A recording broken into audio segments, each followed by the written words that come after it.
Hey Bruce, this is Alex. Just wanted to do a video testimonial for you on your wonderful Pendleton Safe that you sent me. You can see I got the night model here, matte black. I like it better than the glossy because you don't get any fingerprints. Beautiful chrome 50 caliber handles. And let's open her up and see what's inside. So as you can see, this thing will be a real conversation piece anytime you have guests over. The whole thing is lit up inside, no more dark safes. You got all these white LED lights everywhere. Another cool thing, no other safe's got, watch this, it's got a motor. It can spin either way.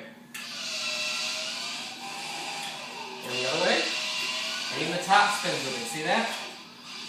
So anytime I turn this with that button, or if I pull it myself, this and that all spins together. You can always get to any of your guns anytime. So I bought this and told Bruce I had a lot of military rifles. And he said I wouldn't have any problems at all. Well, at first I did run into a little bit of a problem. It originally came with these small, oval cut holes. They were kind of skinny, that were right here. And I had 15 on one half, 20 on the other half was how he had it. Well, as you can see, I got a lot of military rifles, okay? Got several Mausers, got a whole bunch of Finn Mosins in here. As you move over, I got a whole bunch of Swiss straight pulls, but what they all have in common is these upper barrel bands here on all of them, really thick, so they wouldn't fit through the hole. I told Bruce, he told me he'd take care of me. Well, he did more than just that. He created a whole new system, custom cut, just for me. What he did is he made these triangular holes here, which all of them fit through. They're evenly spaced. The only one that's a little bit different, and you have one on each side, is this extra large cutout one. You can even fit a 50 BMG rifle in here. I know someone else's testimonial's got that. The other thing I discovered with the 15 on each side is, if you look at this, I can take all these military rifles with the receiver part external, so the top part out. So they're all facing top part out. You have all these wide straight bolts. Well, guess what? They all fit right next to each other without running into each other. Even something as wide as my Swiss straight pulls here. The whole thing, all next to each other. The inner row, just a little bit different. I found that with military rifles, if I alternate them, forward, back, they all fit next to each other beautifully. Bruce did a wonderful job. On some of my newer stuff you can see I have here, I have a Saiga 12 shotgun, Saiga AK, Czech VZ58, FNFAL M14, stuff like that.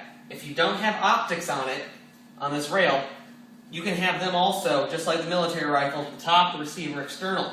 When you do that, this AK here even has a 40-round Romanian magazine still attached to it, and it fits in. I left the 30 on my Czech VZ58, the FAL's got its 20. Everything works beautifully. The other part of Bruce's system is, for your shorter rifles and carbines, he gives you this little boot. What it does is it raises up the shorter ones so they can still make it through the top hole. So far, I'm only using that on my Saiga AK and my Czech VZ58. Nothing else needs it.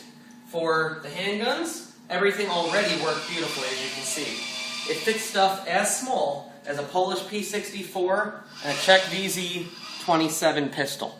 You put the heel in back, put the front of the barrel in front, fits beautifully. The revolvers are a little bit different. You push them forward so it catches the cylinder. And as you can see, this is a 6-inch Smith & Wesson revolver. It won't even hit the middle. So you can be all OCD and have everything perfectly lined up as you go around. Not a problem. Let's say you had like a 500 Magnum revolver from Smith & Wesson. Not a big deal. Move it just off center. It'd go right past, I'm sure. There are only two that really didn't fit here. One was my grandfather's little pocket 22 that I got. It's like Derringer size. Wouldn't expect that to fit, but there's shelf room. And so all you do is you just place it nicely right on the shelf right there. The other one is my standard concealed carry piece. I carry a Car MK9, 3-inch barrel, 5.3 inches overall, as you can see. Nothing in there.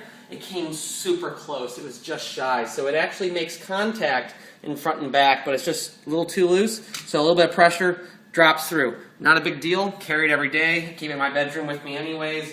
Doesn't matter. And if you have a lot of those, I know Bruce said he's right now cutting a new system where these will be cut a little bit differently, so you can still handle those Desert Eagles and Smith & Wesson 500s, but you can also handle those small concealed carry ones.